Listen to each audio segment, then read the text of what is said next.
Biodiversidad. Nos rodea, nos sustenta y hasta nos habita. Pero, ¿qué tanto sabemos de ella y su importancia? ¿Por qué, a pesar de que hay gente allá afuera trabajando por la conservación de especies, esto te debería de preocupar a ti? ¿Qué relación tiene la conservación de un animal o planta lejana con tu día a día? Y no menos importante, ¿qué puedes hacer para colaborar en esta misión? Si nos has escuchado antes, sabrás que, de una u otra forma, somos fanáticas de la naturaleza.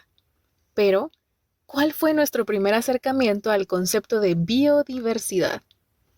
En este episodio, tus anfitrionas favoritas nos sentamos a recordar estos momentos y reflexionar en la importancia de las muchas y diversas formas de vida que nos acompañan en este mundo, desde las plantas de tu jardín, pasando por los animales de todos los rincones, hasta llegar incluso a los organismos microscópicos.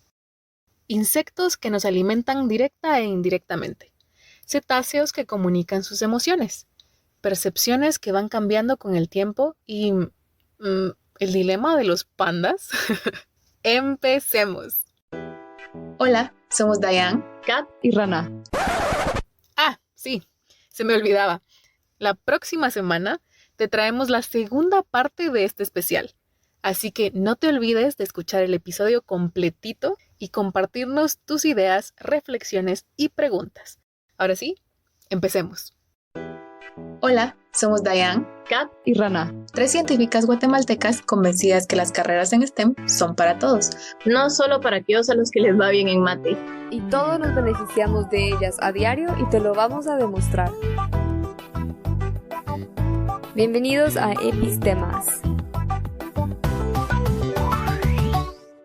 Bueno, por si se preguntaban o si se dieron cuenta que se nos pasó un mes sin episodio especial, esta vez les traemos un 2x1, aunque son otros 2 meses, así que pues igual se nos pasa un mes, de cualquier forma.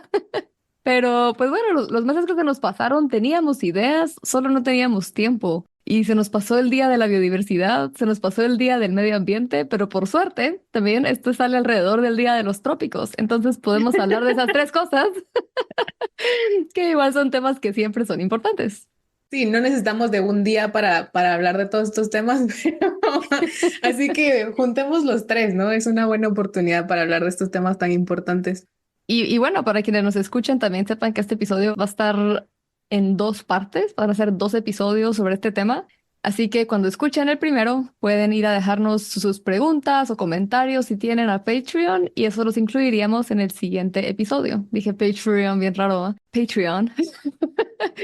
Y eso los incluiríamos en la parte 2. Así que vivos, vivas, pásenle a dejarnos preguntas sobre todo lo que tengan, sobre todo lo que les surja al escucharnos o cualquier otra pregunta que tengan alrededor de biodiversidad, conservación, medio ambiente. ¿Qué pueden hacer? ¿Qué no deberían hacer? ¿Qué opiniones tienen? ¿Qué les enoja? ¿Qué les motiva? ¿Qué les da esperanza? ¿Qué les da rabia? Etcétera. Todas las anteriores, o sea, pasen a dejarnos su testamento ahí. Te dejamos el enlace a nuestro Patreon en las notas del episodio. Así que al terminar de escuchar, te esperamos por allí.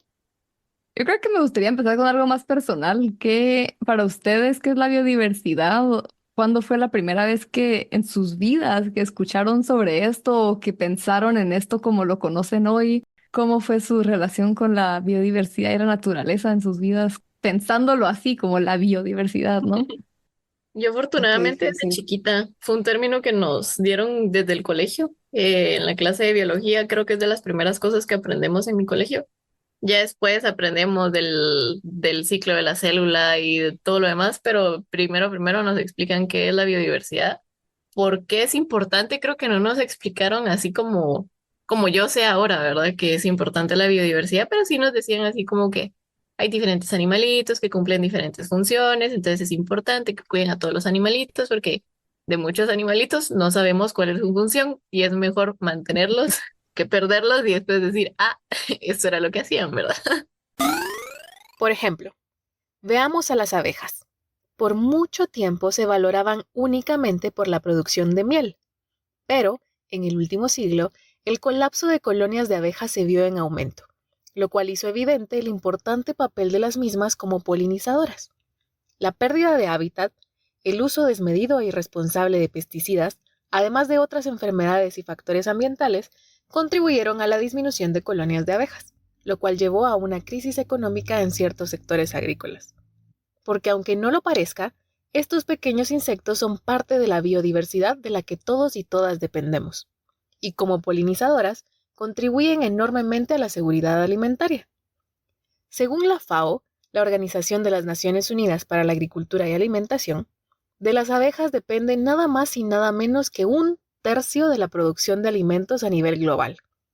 Sin ellas, tendríamos que invertir más medidas y dinero en prácticas que harían de nuestros alimentos aún más caros. Así que, la próxima vez que veas una abeja, vas a poder recordar.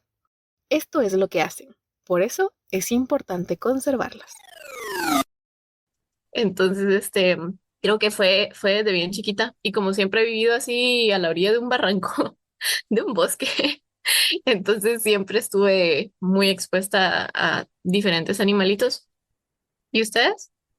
Ahorita que mencionaste eso del colegio, sí, va, usualmente o suele empezar todo como explicándote los animales y las plantas que te rodean y así es como más fácil captar también la atención de los niños o de las niñas.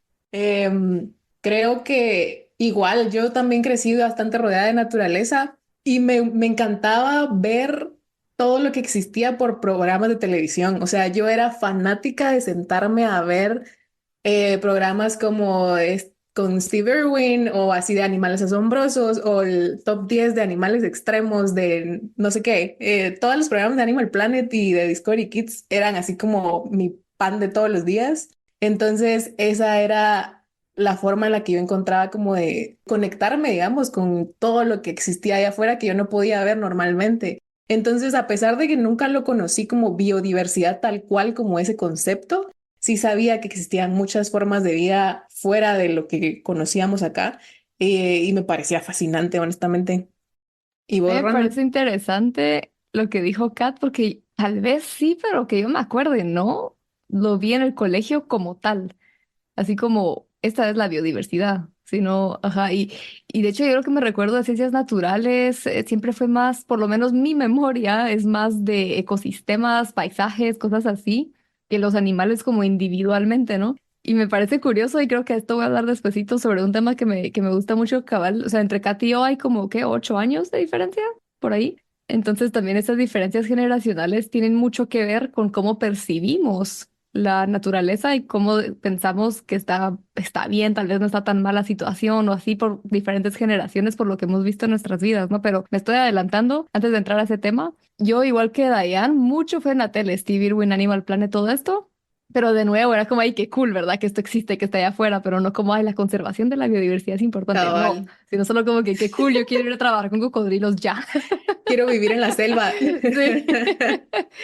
Y también que de chiquita un par de veces con mi familia fuimos al Autosafari Chapín, ¿verdad? Para quienes nos escuchan, que no saben qué es esto, el Autosafari Chapín es una como... Es un parque de orígenes cuestionables, de muchas cosas cuestionables, con De las cosas animales, cuestionables de Guate. cabal, otras cosas cuestionables de este país. Pero bueno, o sea, cuando uno es niño no piensa en esas cosas, ¿no? Y la verdad es que en cierta forma pues te acercan a estas especies a quienes no todas las personas tienen acceso de viajar y conocer en sus continentes de origen. Hay formas de hacerlo bien, entonces pues no es tanto la crítica que existe así, pero bueno, otro día hablamos de esas cosas. Digamos que es como un zoológico, pero solo con especies africanas en medio de Guatemala. En fin, eso la verdad es que tuvo mucho también que ver con mi cercanía a animales y a conocer la diversidad de animales que hay en este mundo, ¿verdad? Pero conservación, la importancia de eso sí llegó mucho después. O sea, llegó ya de quinto bachillerato a la carrera de biología, porque en quinto bachillerato tenía una profesora que era bióloga y que nos hacía escribir, digamos, como que el libro de texto era mucho más enfocado, que yo recuerde, a la mitosis, la célula y cosas así. Pero ella por aparte, como tarea extra, siempre nos dejaba escribir ensayos de cosas más de cambio climático y cosas así. Entonces, como por ahí también iba metiéndome esa espinita antes de la carrera, ¿no? Y luego en biología creo que no había de otra que aprenderle de esto. Para eso íbamos.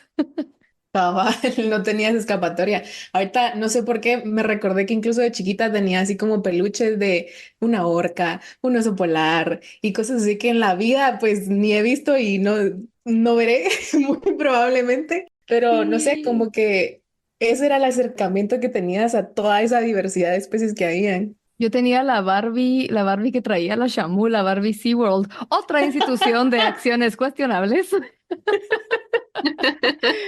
La animales en Barbie, ¿qué cautiverio, dijiste? SeaWorld.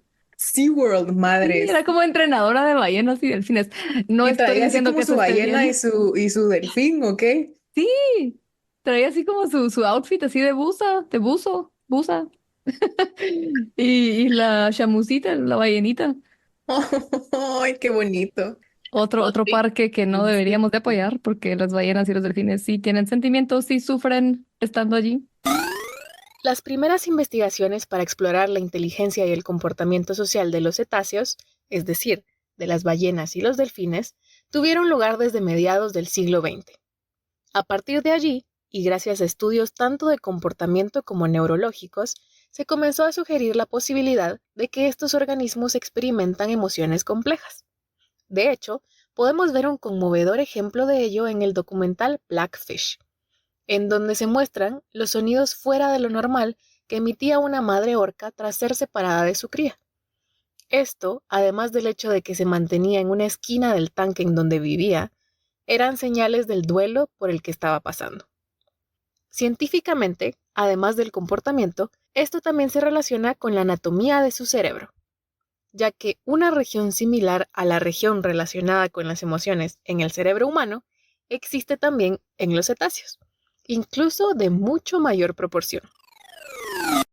Creo que igual ese tipo de ejemplos nos ha servido a nosotros para darnos cuenta de qué es lo que no se tiene que hacer y que sí es importante porque tener ese acercamiento, ese ejemplo, poder aprender de esas especies es realmente el impacto, porque no fue que la institución en sí haya marcado eso en ti, sino fue el hecho de que habían entrenadoras trabajando con delfines y otros mamíferos marinos. Entonces solo es como que acercar a los niños a esas especies o a esos contextos y que en lugar que sea un entrenador de un parque acuático, que sea una investigadora que se está metiendo ya al mar a investigar a estos animalitos.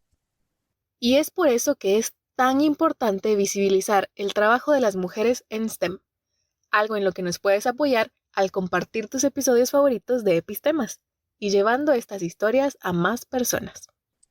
Y en mi caso creo que, o sea, sí, Sabumafu, todos esos programas Sabu bonitos Mafu.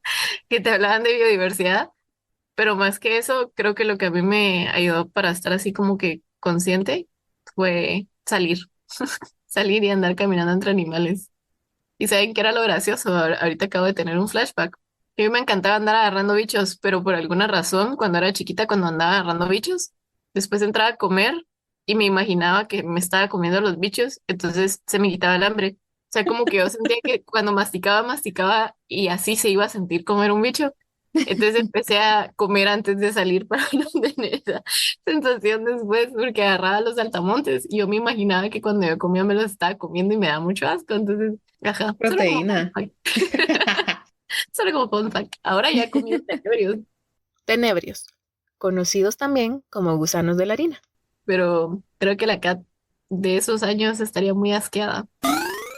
En realidad, los insectos han sido una fuente de proteína en culturas alrededor del mundo durante milenios, desde los grillos o chapulines en México hasta los gusanos mopane en África y todo lo que hay en medio.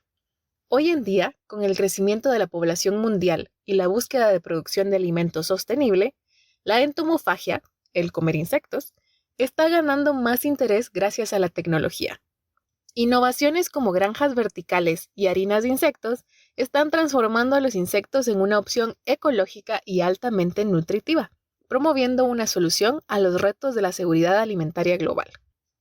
Ahora la pregunta es, ¿los comerías? Y ya en la vida profesional, digamos, ¿cómo fue ya ese cambio entonces que ahora te mencionamos, ok, desde chiquitas de una u otra forma la conciencia por ahí rondaba ya, pero ya entenderlo como lo entendemos hoy, ¿tienen algún punto como clave de, tal vez no necesariamente profesional, pero ya como de los, qué sé yo, 18 para arriba o en la vida adulta, etcétera. Porque así, independientemente de la carrera, yo tengo una historia en particular que recuerdo hasta la fecha, así como A ver, eso fue la evidencia en mis manitas de cambio climático y todo esto. Me acuerdo que fue, y fue ya a la mitad de la carrera. O sea, a pesar de que obviamente no estoy diciendo que hasta allí noté la importancia de la conservación, sino ahí fue cuando lo vi como, a ver, les cuento. Estábamos en una gira y como ustedes saben, pues para la mayoría de giras uno tiene que hacer una investigación antes de ir, ¿no? A dónde vas a ir, cómo es el terreno, cómo es el tipo de suelo, cómo es, o sea, depende de qué estés haciendo. En mi caso, que íbamos a muestrear murciélagos, pues buscar publicaciones o tesis anteriores que hayan trabajado en esa área y ver qué agarraron, qué encontraron, en qué mes, qué especies, con qué abundancia, etcétera, para ver también como la fenología de las cosas, ¿no? La fenología es el estudio de los ciclos de los seres vivos, como la floración o la migración de las aves, y cómo estos eventos se sincronizan con las estaciones del año. Así que cuando veas que un arbolito de tu vecindario ya no está floreciendo en abril, sino hasta junio, estás realizando una observación fenológica. Y en esa gira, una especie que estaba reportada a cierta altura en esa montaña, no la encontramos. Y el día siguiente que nos movíamos un poquito más para arriba y sentábamos las trampas más arriba, ya en esa montaña, encontrábamos la especie que en esta investigación de, qué sé yo, 5 o 10 años antes estaba 400 metros más bajo. Y así con tanto, o sea, en mi caso estábamos con Jamie, me acuerdo, mostrando murciélagos. O sea, mi punto es que habían grupos de plantas, de aves, de murciélagos, de insectos y de herpetobichos. Y con todos los grupos encontramos un patrón similar, que la revisión de literatura nos reportaba todas esas especies a cierta altura y estos 5 o 10 años después nosotros las estábamos encontrando más arriba. O sea, la vegetación, los ecosistemas ya estaban migrando hacia arriba, ¿no? Y eso es una evidencia clarísima del cambio climático y todas estas cosas. Y eso fue para mí un momento así como, wow, o sea, estamos literalmente viendo esos impactos aquí, esos son nuestros datos y los puedes comparar y eso es la importancia de pues publicar de alguna forma, de tener estos datos lo mejor posibles, ¿no? Me acuerdo que fue bien bonito por todo eso, ¿no? La relación entre las publicaciones, entre lo que estábamos haciendo y lamentablemente que estábamos viendo estos impactos, ¿no?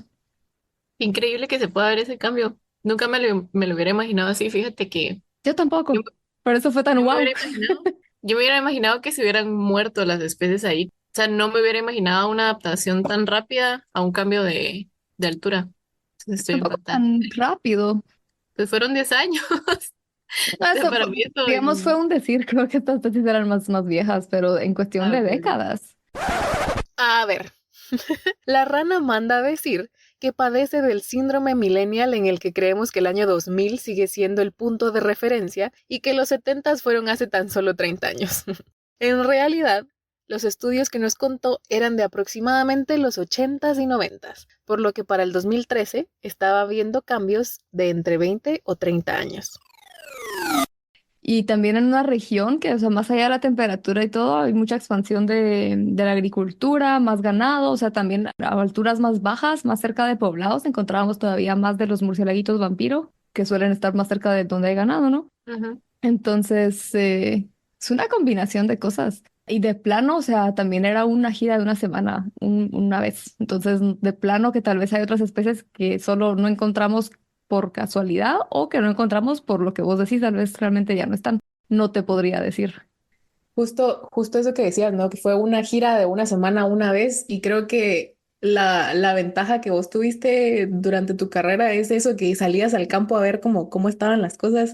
Creo que de mi parte, al menos personalmente, la mayoría de mi carrera la pasé escondida en un laboratorio. Creo que costaba un poquito percibir la biodiversidad como usualmente la conocemos, que es con los animales, con las plantas, con todo esto que podemos ver bien fácilmente. Y creo que algo que me cambió mucho la perspectiva y ya cuando estaba trabajando en el campo de agricultura sostenible, por ejemplo, es toda la biodiversidad de microorganismos que es tan importante, no solo para la agricultura, sino para nosotros y nuestra salud. Pero es algo que usualmente no te enseñan porque no lo puedes ver. Y cuesta un poquito más entender por qué es tan importante. Y entonces aquí viene el por qué algunas personas están en contra de, no sé, el uso de antibióticos y de cosas por el estilo y químicos en la agricultura. Entonces son otro montón de cosas que no vemos y creo que el conocer que existía eso fue también así como game changing. para mí como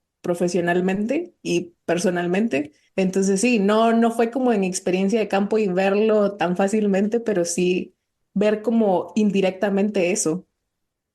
En mi caso, va a sonar cursi. De una vez, aviso, va a sonar cursi. Pues a mí toda la vida me gustaron los animalitos, siempre me gustó andar afuera, viendo bichitos, viendo plantas, viendo todo. Pero como cualquier niño, ¿verdad? El que le gusta así descubrir qué es lo que hay afuera, que simplemente es por curiosidad y realmente no entendés qué es lo que estás viendo o la función que cumplen. Pero creo que tuve la fortuna que a partir del segundo año llevé el curso de ecología y ahí tuve la oportunidad de trabajar en campo y fue cuando me di cuenta que no solo es de llegar a un lugar natural y ver como que los seres vivos, sino que es realmente entender cuál es la función que están cumpliendo ahí. Fue la primera vez que caí en cuenta así como que, hey, y va a sonar tonto, pero que caí en cuenta así como que, hey, sí, estos animales no me los puedo encontrar si voy al Progreso, por ejemplo. ¿Por qué? Obviamente es porque los ecosistemas en los que viven, en los que se desarrollan son diferentes. Pero fue la primera vez en la que senté y entendí como que todos esos conceptos que uno tiene por encima y que uno aprende como para que pasar el examen, pero ya cuando estás en campo y estás aplicando lo que vas aprendiendo, pues es mejor. Y en mi caso, específicamente, tuve la fortuna de, a partir del segundo año y a partir de esas clases de ecología, hacerme mejor amiga de Andrés. A quien puedes conocer en nuestro episodio número 10. Entonces, siempre iba atrás de aquel, siempre le iba aprendiendo bastante. Aquel siempre ha sido muy vocal en cuanto a la importancia de no solo como que cuidar las especies bandera, sino también cuidar las especies que son menos queridas o que la gente normalmente les tiene miedo, les tiene asco. Entonces, como que fui aprendiendo muchísimo de las funciones de los animales, las funciones, por ejemplo, de serpientes, de las funciones de ranas, que a mi parecer era así como que, chica, estos animalitos son tan, no, débiles no es la palabra, pero son como, ¿Frágiles? son bien frágiles, ajá, son especies bien frágiles, son animales bien frágiles. Y yo decía, ¿por qué hay que cuidarlos? Si son tan frágiles, es como en mi cabeza las miraba así como los They osos should try panda. better. They should Ajá, try entonces en harder. mi cabeza las Selección miraba así natural, como, dijo Kanda, así como, pero eso es su culpa. en mi cabeza era así como, bueno, los osos pandas estarían muertísimos si no fuera por los humanos. Y yo decía así como que, Pobrecitos. y Ay, las pero no ranas que compares a decía las ella. ranitas con los pandas. Miren, pero Ahora realmente todos son entiendo, ahora importantes. entiendo. Los pandas no. Ah, rana. Mira, los pandas son importantes porque son especie bandera que te dice, hay que cuidar a los animales. Y la gente dice, ay, qué lindos los pandas, cuidamos a los pandas. Y entonces cuidan como que el ecosistema del panda, que no es solo el ecosistema del panda, sino que es el ecosistema de muchos otros animalitos, ¿va? Pero ¿En en mi serio? ¿Pero caso, no están todos ya en cautiverio, pues? No, en realidad aún hay poblaciones en vida silvestre y estudios recientes demuestran que van en recuperación. No sabía que la Ecosistema. rana era panda hater, realmente. No, o sea, entiendo el punto de Kat, pero vamos a que la gente por lo tiernos, que por cierto, lo tiernos son esos cositos negros alrededor de los ojos. Le te los quitas quitas eso y y no ves. son tan tiernos. Uno. Dos, Rana, ¿qué tenés en contra de los pandas? O sea, lo que dijo Kat, que estamos invirtiendo millonadas en conservar una Ajá. especie que se iba a extinguir mm, naturalmente y no por culpa del humano, cuando esas millonadas o billonadas se podrían ir en especies a las donde sí debería de ir esta cantidad de dinero. Eso es lo que tengo en contra. Se me podría da ir a las tanta... ranas, En las ranas. las ranas Sí. y las salamandras. A ver, aclaremos. La cosa no es tan blanco y negro, aunque los pandas sí lo sean. Y la rana manda sus disculpas. Pero sí es un tema bastante polarizado en algunos sectores. La idea de que los pandas iban camino a su extinción mucho antes que cualquier impacto humano se debe tanto a registros fósiles como a recientes estudios demográficos moleculares, en donde se ha demostrado que el declive de la población inició varios miles de años atrás, mucho antes de que llegáramos los humanos. Además, los pandas tienen ciertas características, como una dieta muy específica y un interés muy bajo en reproducirse, que podría también indicarnos que realmente, al menos para esta especie, no tuvimos toda la culpa, aunque no podemos negar que la expansión de la frontera agrícola y otras actividades humanas tampoco colaboraron. No, y como que aquel me fue enseñando todo eso de la importancia de la conservación, la importancia de las especies que no son especies tan carismáticas, pero creo que en el momento en el que me pegó, así de verdad, la biodiversidad y la diversidad de especies y la importancia, fue cuando comencé a trabajar con arañas, porque fue cuando comencé a leer por qué se busca tanto que en los campos de cultivo, por ejemplo, los insecticidas que utilicen específicamente no maten a las arañas. Y hay estudios en los que demuestran que los insecticidas que no matan arañas, al final sí las matan o por lo menos las atontan y terminan muriendo porque no pudieron escapar de un pajarito que se las intentó comer. Entonces al final pues siguen teniendo ese efecto, pero ahí fue cuando realmente entendí y leí y cayó en mi cabeza la importancia de tener diferentes especies en un mismo ecosistema, ya sea del mismo grupo taxonómico, porque al final yo estaba leyendo de arañas, pero ya después leer como que la interacción que tienen, por ejemplo, las arañas con los peces de río y cómo las arañas pueden ser usadas como indicadores de presencia de metales pesados en ríos, porque hay arañas que comen peces y entonces es importante tener diversidad de peces y diversidad de arañas que comen peces para poder tener indicadores de presencia de metales pesados en cuerpos de agua. Entonces ahí fue cuando vi y caí en cuenta realmente lo que es como que la red trófica. Contrario al concepto de cadena alimenticia, que plantea las cosas como quién se come a quién, trófico se refiere al paso de nutrición o energía, por lo que ecológicamente esto se estudia como quién le pasa cuánta energía a quién. Y la importancia que tiene tener diferentes especies dentro de esa red. Sí, o sea, a veces aunque uno no pueda ver en qué específicamente está colaborando una especie en particular, todo está en cierto balance. Bueno, idealmente debería de estar en cierto balance, porque hemos visto cómo se ha ido desbalanceando el asunto, más que nada por nuestra culpa. Pero todo tiene un papel, ¿no? Todo cumple con ciertas funciones que tal vez no las vamos a ver tan claramente, pero si quitamos uno de esos eslabones, vamos a ver los efectos eventualmente en todo lo demás. Y esa es una de las características de esta organización impronunciable del IPBES. La Plataforma Intergubernamental Científico-Normativa sobre Diversidad Biológica y Servicios de los Ecosistemas, por sus siglas en inglés.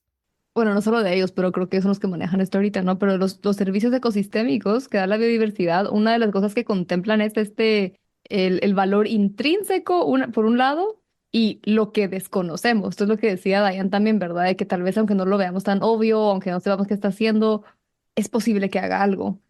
Si nos vamos a un poco más como si hablas con ecólogos y filósofos de la ciencia, también es como, no es que haya un balance realmente, pongámonos más realistas, tal vez realmente no todos tienen una función, sin embargo, no lo sabemos. Entonces entra de nuevo el principio precautorio, ¿no? Como lo que hablábamos justo del episodio, hace 2 episodios para cuando esto salga. Y es que al final también es el quiénes somos nosotros para venir y decir quién puede vivir y quién no, ¿verdad? Y cómo con nuestras acciones solo venir y permitir que esto pase. ¿Qué pasó, Diane? Los Estoy pandas. pensando en los pobres pandas. Ay, no, pero va. Y de todo lo que estamos hablando, me trae una pregunta a la mente y es, o sea, las tres tuvimos cierta relación o influencias desde niñas, pero aquí fue cuando me di cuenta, fue gracias a nuestra educación. ¿Qué tal el montón de gente allá afuera que no tiene acceso a la educación o que estudia otras cosas en donde esto no es un tema de su día a día como para nosotras, que yo creo que día a día leo más de algo al respecto, ¿no? Aunque sea un headline, pero o sea, es algo presente siempre en los medios que veo y la forma en la que pienso lo que estoy comprando o algo así, ¿no? Pero no todas las personas tienen estas oportunidades o este acceso o simplemente no les interesa, pero estoy segura que si supieran un poquito más, tal vez les interesaría un poquito, ¿no? O saber qué podemos hacer para no empeorar las cosas. Y creo que una de las cosas que podemos hacer es lo que estamos haciendo. Así que quienes nos escuchan también lo que pueden hacer es compartir este episodio y la parte 2. Pero ¿qué más sería entonces? ¿Qué piensan ustedes sobre esto? ¿Qué más podemos hacer? ¿Y qué tipo de conocimiento debería tener la gente también para como motivarlo a la acción, ¿no? Porque siento que no es necesario que la gente venga y te entienda la mitosis y cómo se reproducen los animales y las poblaciones de aquí y allá para poder hacer algo o para considerar la importancia de esto, ¿no? Como porque es Mira, importante en nuestro día a día. mira, yo creo que sí, sí, la verdad, no la mayoría de gente tiene acceso a esta información, pero por ejemplo, sí creo yo que debería ser obligatorio que la gente que tiene acceso a educación en general tendría o debería de tener educación ambiental, por lo menos en las primeras etapas de sus estudios. O sea, en mi opinión, sí debería de ser algo que se meta desde el colegio desde chiquitos, chiquitos, chiquitos, de manera como una materia o por lo menos parte esencial de algunas unidades de curso. Y a nivel universitario sí creería yo que ingenieros civiles, ingenieros industriales, gente de arquitectura, de redes sociales, tendría que ir aprendiendo esto de entrada, en mi opinión personal. Puedes escuchar un ejemplo de la importancia de la educación ambiental en la ingeniería en nuestro episodio número 158 con el ingeniero en producción costarricense Anthony Trejos. De ahí creo que realmente la responsabilidad, por muy feo que suene, de poder comunicar esta información y popularizarla cae en los hombros de los científicos y de los estudiantes y de la gente que sí ve esto en su día a día. Cuando digo suena feo porque realmente no tendría por qué ser nuestra responsabilidad porque todo el mundo debería de buscar educarse en esos ámbitos. Pero igual es bien cansado y entiendo también que hay mucha gente que tiene ya mucho que hacer desde su profesión o desde lo que ellos hacen. Entonces, algo a lo que yo le he encontrado bastante utilidad es simplemente compartir en redes sociales. Ustedes no tienen idea de la cantidad de gente, o creo que ya lo he dicho en algunos episodios, de la cantidad de gente que me ha dicho, mira, yo odiaba las arañas, cada vez que miraba una las mataba, de que empecé a ver tus posts, porque yo siempre en los posts de arañas que hacía, que voy a empezar a hacer otra vez, ponía cuál era su importancia, su rol ecológico o por qué era importante que si miraban estas arañas no les hicieran nada. Entonces me decían, mira, primero se me quitó el miedo a las arañas, porque ya sé cuáles son a las que tengo que tenerles miedo y a cuáles no. Y segundo, desde que empecé a dejar de matar las arañas en mi casa, me encuentro menos cucarachas, o me encuentro menos zancudos, o me encuentro menos tal cosa. Y me dicen, ¿y tiene que ver con que haya dejado de las arañas o es así como de casualidad? Y yo así como que pues está raro que sea de casualidad, si te soy 100% sincera.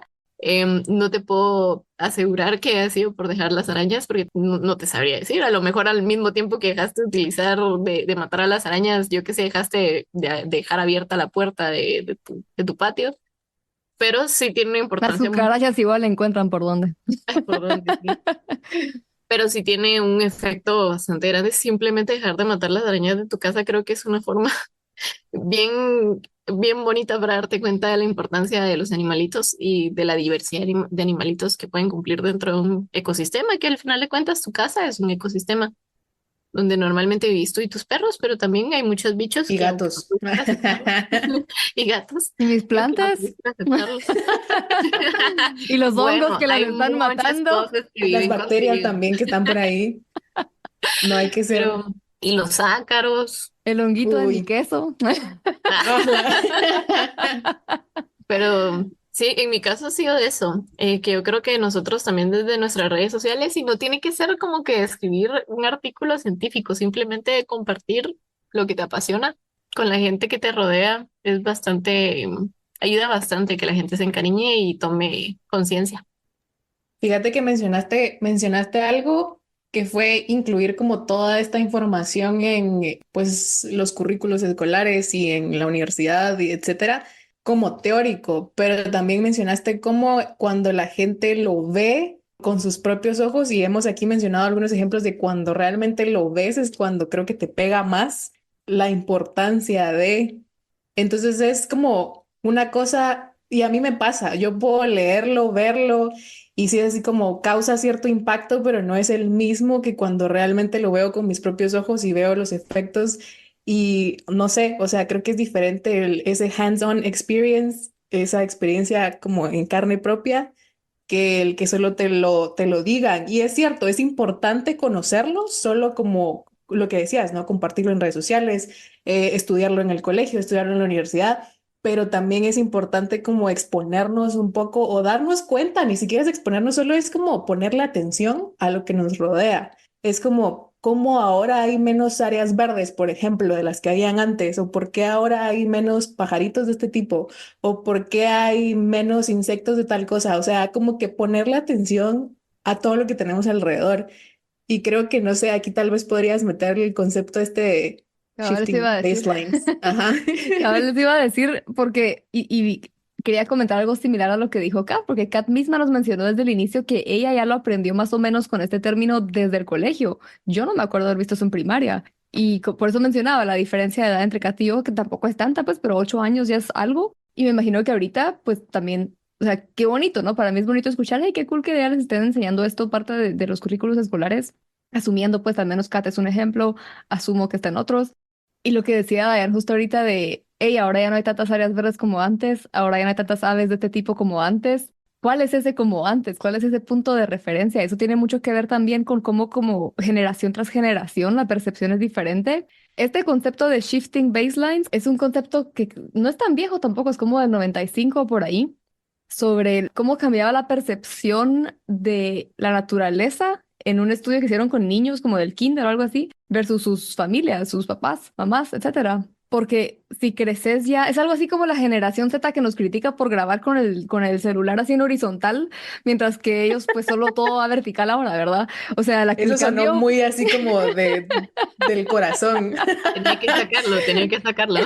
pues, o sea, un ejemplo de cómo creces acostumbrada a algo que luego ver algo diferente, pues lo criticas ya sea para los más viejos o para los más jóvenes y viceversa, y siempre ha sido así, ¿no? Y siempre va a ser así. Ya no tenemos que meter un cassette o algo así, pero, o sea, hay gente que ya ni siquiera sabe qué es un cassette. Entonces, algo así con la naturaleza también. O sea, si yo digo ya no hay tantas áreas verdes, mi mamá se reiría y diría, ay, vos no tenés idea lo que eran áreas verdes. Entonces, nuestro nuevo baseline, por eso el concepto de shifting baselines, es para mí lo que sería conservar algo a un estado más bonito para una persona que vivió cuando habían muchos menos edificios en la ciudad de Guatemala, decir a la gran eso no es nada, podríamos estar mucho más verdes o algo así, ¿verdad? Un ejemplo muy radical, obviamente no vamos a destruir edificios a Eh, este punto, pero, o sea, ¿me entienden? Ese concepto de shifting baselines luego llega, sí. ok, hasta llega un punto en que la generación que esté tomando decisiones no se va a recordar qué tan diferente era, ¿no? Entonces, hasta qué, por eso importan los datos, los estudios, las publicaciones.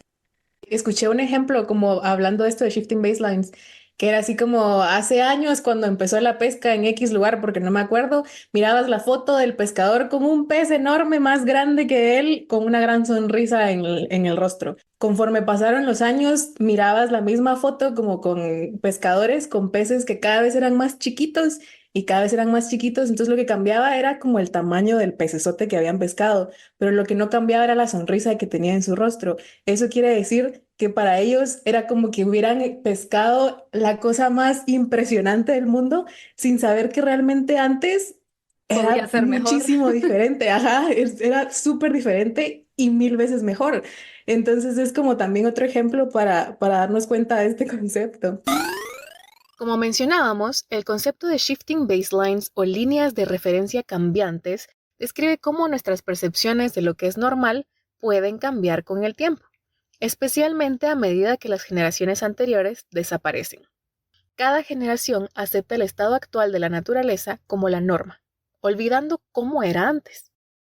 Este fenómeno puede llevarnos a subestimar la gravedad de la degradación ambiental y a establecer metas de conservación menos ambiciosas. Por eso, es crucial recordar y aprender de las experiencias pasadas, así como valorar e incluir el conocimiento indígena y ancestral, para luchar eficazmente contra el deterioro de nuestros ecosistemas y no conformarnos con lo que parece suficiente el día de hoy. Y creo que con eso tal vez podríamos irlo ligando un poquito ya a como que las medidas que se están tomando a nivel global, que de una u otra forma todos estamos involucrados y o podríamos involucrarnos, porque, y esto, a mí me encanta esto, porque yo me acuerdo que todavía, quizá quienes nos escuchan están familiarizados, quizá no, con los Objetivos de Desarrollo Sostenible que se firmaron en el 2015. Y antes de esto, los que se firmaron en el 99 o 2000 fueron los Objetivos de Desarrollo del Milenio. Yo recuerdo que cuando empezaron a discutir los del ODS, yo todavía estaba, creo que en quinto bachillerato, o sea, entre 5 o 6 años antes de que se firmaran. Y me acuerdo haberlo visto en el colegio como, bueno, los objetivos de desarrollo del milenio que nos daban en cada clase en secundaria, que tenemos que hacer algo por la pobreza, por la hambruna, etcétera. Y al final en quinto bachillerato era como, bueno, estamos como fallando en esto a nivel mundial. Y una de las cosas que reformaron con los ODS fue, bueno, los objetivos del milenio realmente estaban muy mal planteados, las métricas ni siquiera estaban como yendo a la causa, sino solo a la consecuencia. Entonces, como que medir el número, el porcentaje de personas bajo extrema pobreza en un país o algo así. Pero, ¿qué estás haciendo realmente? ¿No? Eso no es como que la causa en sí. Y bueno, todo un rollo para reframe y reescribir los ODS como son hoy. Y algo similar sucedió con el Convenio de Biodiversidad o de Diversidad Biológica. Bueno, este se firmó en el 93. Del 93 al 2010 no tengo idea qué pasó. Y en el 2010 se establecieron otros como objetivos de conservación de diversidad biológica en Japón. Y en el 2022, o sea, hace apenas 2 años, fue como, bueno, fallamos otra vez, no logramos casi nada, solo como 6 de los, creo que 15 o 20 objetivos parcialmente. Y ahora tenemos nuevos objetivos que cumplir en solo 7 años o 6 años ya, antes del 2030. Y uno de los que más controversia ha causado es este 30 para el 30, ¿no? Conservar el 30% de área de ecosistemas terrestres y acuáticos y marinos para el 2030. Y con todo esto, volvemos a cómo se une esto con los shifting baselines. Y es que justo como que las políticas de conservación al final necesitamos cierto baseline, cierto benchmark sobre lo cual comparar luego, ¿no? Y la importancia de los datos, la importancia de todo esto. Y ahorita me acordé de otra cosa que, perdón, me estoy haciendo olas, me acordé de otra cosa que quería comentar sobre el comentario de Diane. De, paréntesis. Pero Diane también mencionaba esto de nosotras fue cuando, con la experiencia en carne y hueso, ¿no? Y ahí me gusta meter algo como que tal vez en algunos países esté un poquito más lejos, pero siento que no tanto ya. Y es la realidad virtual. El otro día fue un evento donde con realidad virtual te metían al bosque donde están trabajando, cómo trabajan las personas, cómo funciona el día a día, o sea, con realidad virtual. Y hay estudios que demuestran que con realidad virtual puedes trabajar como que en la empatía de las personas, o sea, no es tan descabellada la idea. Empatía, la palabra del año. Volvemos a la empatía. Realmente sí. Yo creo que debería ser la palabra de la vida. Mira, qué chilero, no había pensado en que con realidad virtual se estuviera haciendo esto, se estuviera usando como herramienta para generar esa conciencia de necesitamos conservar o por qué es importante todo esto. Yo quiero. Si no puedo viajar a verlo así en carne propia, yo quiero. Cabal. Digamos, a mí personalmente, como les he dicho muchas veces, a mí me gusta mucho ver cosas, soy muy visual, no soy de sentarme a leer libros y artículos y demás. Sí, así sí lo hago cuando es necesario, pero preferentemente veo como documentales o videos y cosas así. Y justamente como los documentales que se tratan de biodiversidad, de nuestro planeta, de cosas por el estilo, me dejan así como a la madre. Y sí.